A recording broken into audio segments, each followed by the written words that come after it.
반갑습니다. 권영민 인문학연구소 권영민 소장입니다. 인공지능 시대는 인문학이 경쟁력입니다. 오직 자신으로 살자. 자연이 우리에 대해 아무 의견도 갖고 있지 않기 때문에 우리가 즐겁게 자유로운 자연 속에 있을 수 있는 것이다. 인간적인 너무나 인간적인. 니체는 인간적인 너무나 인간적인에서 자연과 인간의 관계에 대해 독특한 시각을 제시합니다.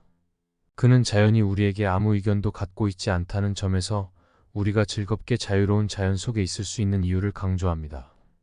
이에 중년에게는 자신의 삶을 온전하게 살아가기 위해 자연과의 조화와 자유로움에 대한 의미를 찾는 중요성을 강조합니다.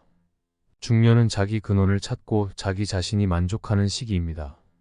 청년기에는 타인의 평가와 기대에 영향을 받으며 삶을 살아왔지만 중년에는 이러한 사회적 압박으로부터 벗어나고 독립적인 생각과 행동을 통해 자신에 대한 책임을 가질 필요가 있습니다. 이는 자유로운 자연 속에 있을 수 있는 것이고 니체의 말대로 자연은 우리에게 아무런 의견도 갖고 있지 않기 때문입니다.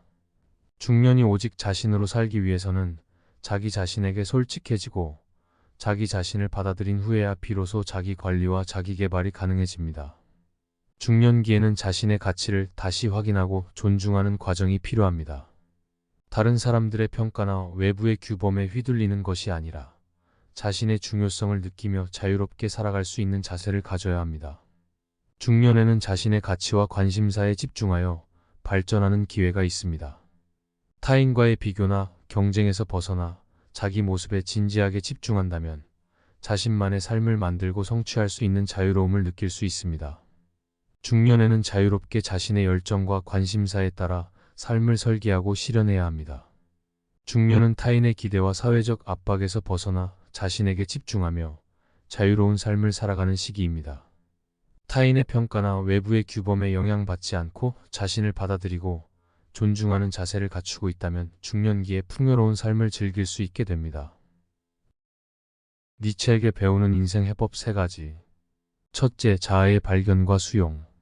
중년이 되면 자아를 발견하고 수용하는 과정이 중요해집니다. 니체의 말처럼 자연은 우리에 대해 특별한 의견을 가지고 있지 않습니다.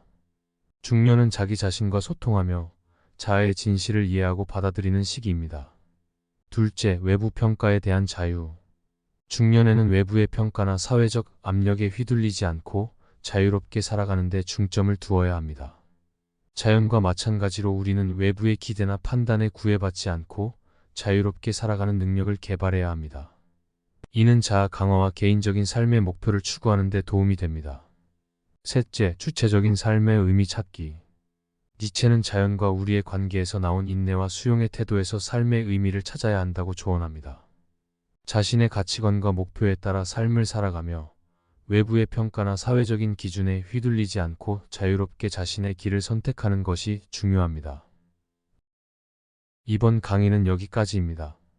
본 강의는 강의 현장에서 경험한 내용을 중심으로 구성했습니다. 이번 영상이 도움이 되셨다면 구독과 좋아요를 눌러주세요. 다음 강의로 돌아오겠습니다.